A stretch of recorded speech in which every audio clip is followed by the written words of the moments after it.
You were on Scarborough Country a couple of years ago at the nighttime show, and let's watch this and get your reaction. Sweet. Let's bring a little light to this, instead of all heat, let's bring a little light to this conversation Light and talk about trans. Light only comes from heat. Okay, thank you so much. Christopher, hold on. Guys, stop. God bless us all. Just stop and let's have a meaningful conversation instead of people talking on top of each other. Don't invite me on and tell me to keep quiet.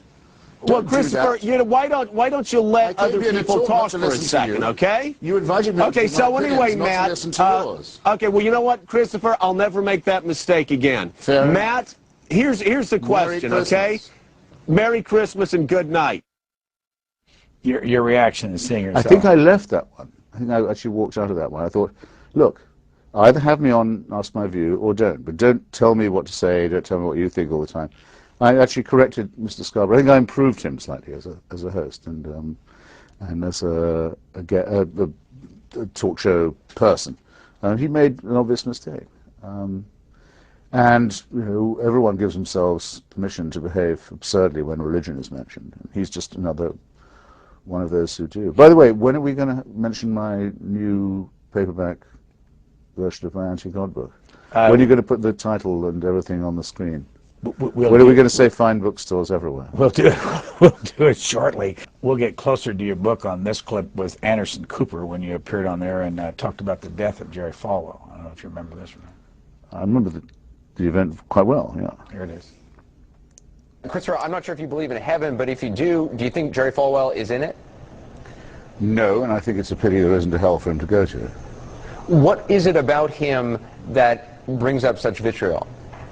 The empty life of this ugly little charlatan proves only one thing, that you can get away with the most extraordinary offenses to morality and to truth in this country if you'll just get yourself called reverend. Who would, even at your network, have invited on such a little toad to tell us that the attacks of September the 11th were the result of our sinfulness and were God's punishment if they hadn't got some kind of clerical qualification? People like that should be out in the street shouting and hollering with a cardboard sign and selling pencils from a cup. I don't know why I was so lenient on the little rat bag. He said, he came on the television while the downtown Manhattan was still smoldering. There were cell phones screeching under the rubble. People still alive. And he said, this is because we allowed divorce and homosexuality. The hell with him. I went on to say is that if he could have been given an enema, he could have been buried in a matchbox. And that's what I didn't get time to say on Mr. Cooper, but I got time to say later on. That's what I meant to say. How much of what you say is calculated? None. I mean, it's meant, in the sense of being, it's not done for effect, if that's what you mean. Well, I mean, I don't say anything. No, it's a very good question. I ask myself a lot of the time because I'm often on the telly and on the radio, and I often have a book to sell, and I don't want to suspect myself of just doing things for effect. If I ever go further than I mean to, and I say something that is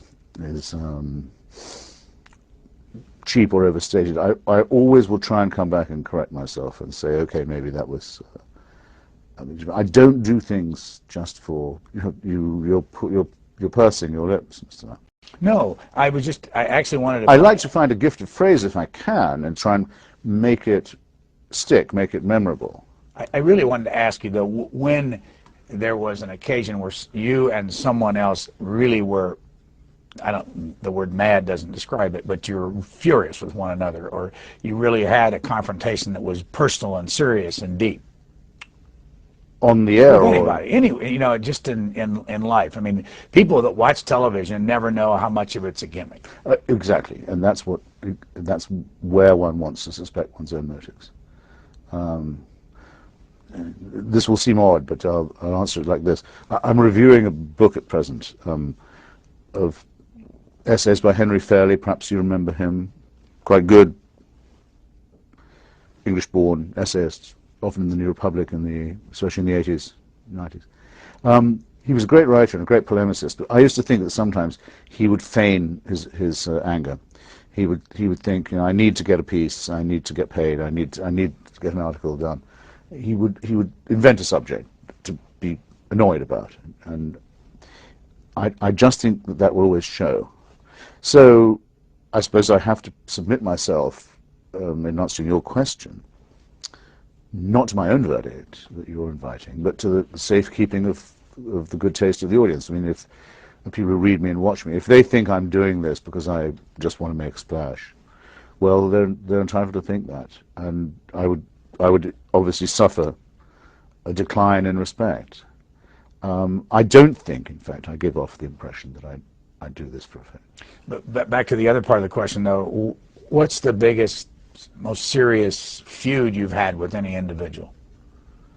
And that was real. I mean, that they weren't phony and you weren't phony, and it was... I guess it would be with Henry Kissinger and his defenders, what I can call to mind of the recent past.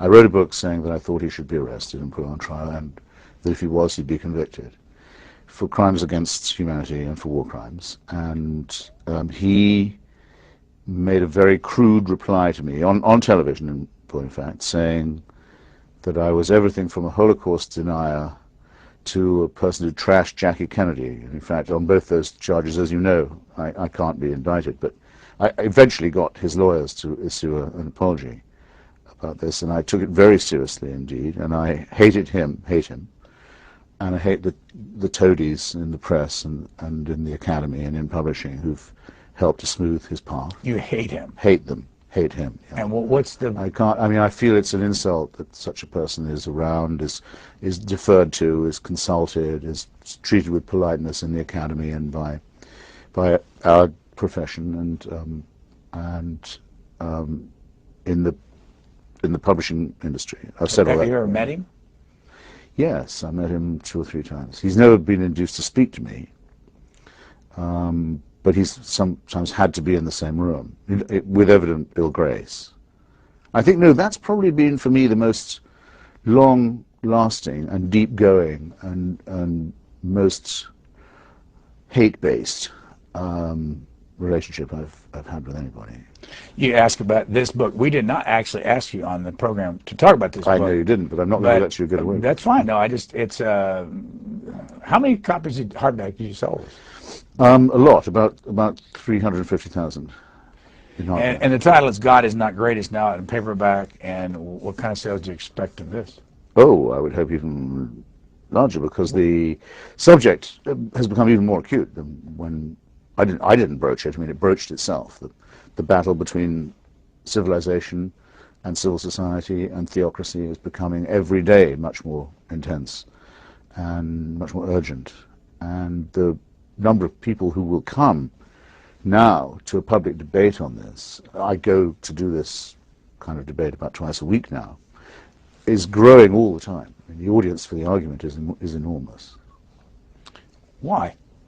Well, I think for 2 reasons. One is religion is the most interesting subject of all. I mean, if you have a friend or an acquaintance, you know an awful lot about them, depending on whether they attribute their presence in the studio to the laws of biology, the laws of nature, the laws of evolution by natural selection, or whether they think that they're here because of a divine plan. It's a big difference, philosophically, morally.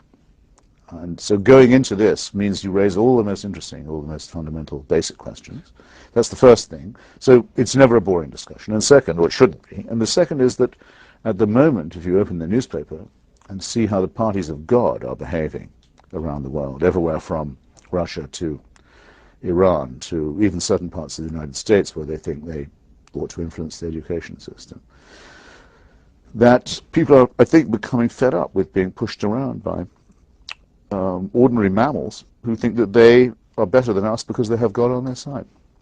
Enough with this. It's very insulting, it's very threatening, it's very stupid, and it's becoming, and now we have the chance that apocalyptic weaponry will fall into the hands of messianic states or organizations, Armageddon-type forces. Clear and present danger.